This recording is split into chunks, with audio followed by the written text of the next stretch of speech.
افضل کے مقابلے میں، یاد رکھیے، ٹھیک ہے۔ کسی نے ایک سوال کیا، جمعہ کی کتنی سنتیں ہیں مسجد میں پڑھنا چاہیے؟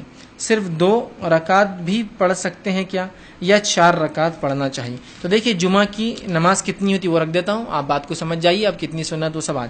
جمعہ سے پہلے 2 رکعت موقعہ، جمعہ سے پہلے 2 رکعت موقعہ، ٹھیک ہے۔ اور یہ غلط فہمی نکالی سب سے پہلے کہ جمعہ کے دن ظہر اور جمعہ ساتھ پڑھنا ہے، تو ظہر کی 4 جو موقعہ ہوتی لوگ پہلے پڑھتے ہیں اس کے بعد 2 جمعہ کی پڑھتے ہیں، جمعہ کے بعد 4 احتیاطی ظہر پڑھتے ہیں، ظہر کو اس کو نفل کر کے، پھر اس کے بعد ظہر کی جو 2 ہوتی ہے وہ پڑھتے ہیں۔ نہیں، جمعہ جس دن ہوتا ہے اس دن ظہر ختم ہو جاتی ہے، جس کو جمعہ نہ ملے وہ ظہر پڑھیں گا، ٹھیک ہے۔ تو اب جمعہ آپ پڑھ رہے تو جمعہ سے پہلے 2 رکعت موقعہ، اس کے علاوہ 2 رکعت کر کے آپ جتنی چاہے پڑھنا پڑھ سکتے ہیں، لیکن 2 موقعہ ہے۔ اس کے بعد جمعہ کی 2 رکعت فرض ہے، یاد رکھیے، بہت سے لوگ بولتے ہیں جمعہ کی نماز سنت ہے، فرض ہے یہ 2 رکعت، اور اس دن ظہر نہیں ہوں گی، اس لیے کہ خطبہ جمعہ 2 رکعت کی جگہ لے لیتا ہے، اس لیے 2 کرتے ہیں۔ 4 جو ظہر ہوتی ہے، جمعہ کو 2 کیوں کی گئی؟ کیونکہ خطبہ جمعہ ایکسٹرا ہوتا ہے اس دن، ٹھیک۔